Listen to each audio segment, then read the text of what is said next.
আসসালামু আলাইকুম রহমতুল্লাহি ওবারাকাতুহু। প্রিয় দেশবাসী, মুমিন মুসলমান ভাই বোনেরা, আশা করি সবাই ভালো আছেন। আপনাদের দোয়ায় আল্লাহ তাআলা আমাকেও খুব ভালো রেখেছে। আজকে আপনাদের সামনে গুরুত্বপূর্ণ তিনটি সুন্নতের বিষয়ে আলোচনা করব। যে তিনটি সুন্নত আমল করলে অন্য অন্য সুন্নতের প্রতি আমল করার স্পৃহা বৃদ্ধি হয় এবং কি অন্য অন্য সুন্নতের প্রতি আমল করাও খুবই সহজ হয়ে যায়। তো আজকে তিনটি সুন্নত আপনাদের সামনে আমি আলোচনা করে শোনাবো। কারণ হচ্ছে যেহেতু সামনে আমাদের অতি নিকটবর্তী রমজান মাস, এখন থেকেই আমাদের বেশি বেশি আমল করতে হবে আল্লাহ তাআলাকে রাজি খুশি করার জন্য। তো এজন্যই আপনাদের কথা মাথায় রেখে আজকে যে তিনটি সুন্নত দিচ্ছে, এই তিনটি সুন্নত ইনশাআল্লাহ সবাই সুন্দরভাবে আমল করবেন।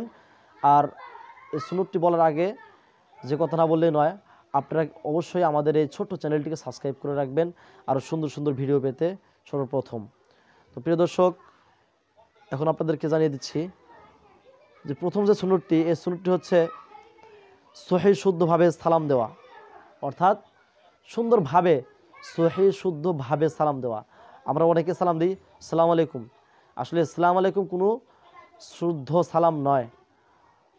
সহিহ শুদ্ধভাবে সালাম দিতে হলে অবশ্যই আসসালামু আলাইকুম ওয়া রাহমাতুল্লাহি ওয়া বারাকাতুহু, আসসালামু, এই আসসালাম এই শব্দটি সুন্দরভাবে উচ্চারণ করতে হবে। দ্বিতীয় নাম্বার যে সুন্নতটি, এটি হচ্ছে প্রত্যেক ভালো কাজে, প্রত্যেক ভালো স্থানকে, প্রত্যেক ভালো কাজকে ডান দিক দিয়ে, ডান হাত দিয়ে, ডান পা দিয়ে সেটাকে সমর্থন করা। অর্থাৎ মসজিদে প্রবেশের সময় ডান পা দিয়ে প্রবেশ করা, টয়লেটে প্রবেশের সময় বাম পা দিয়ে প্রবেশ করা। আপনি জামা পরতেছেন, ডান হাত দিয়ে জামাটা গায়ে দেওয়া। এরপরে মেসক করতেছেন, আপনি ডান হাত দিয়ে মেসক করলেন, বাম হাত দিয়ে না করলেন। এরপরে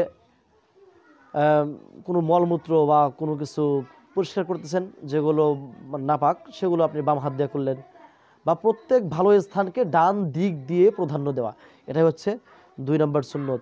3 নম্বর যে সুন্নতটা হচ্ছে বেশি বেশি আল্লাহ তাআলার জিকির করা, অর্থাৎ আল্লাহ তাআলাকে সবসময় ডাকা। তো আল্লাহ তাআলাকে জিকির করার জন্য তো প্রথমে একটি জিকির রয়েছে সুবহানাল্লাহ, আলহামদুলিল্লাহ, লা ইলাহা ইল্লাল্লাহু আল্লাহু আকবার। এটি একটি জিকির। এই জিকিরটা সুবহানাল্লাহ 33 বার, আলহামদুলিল্লাহ 33 বার, আল্লাহু আকবার 34 বার। এরকমভাবে আরও ছোট ছোট জিকির রয়েছে, সুবহানাল্লাহ বিহামদিহি সুবহানাল্লাহিল আযীম।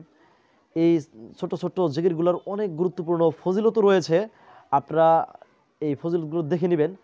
আমি আপনাদেরকে যে কয়েকটি সুন্নত বলে দিলাম, আপনারা সবাই সুন্দরভাবে এই সুন্নত অনুযায়ী আমল করার চেষ্টা করবেন।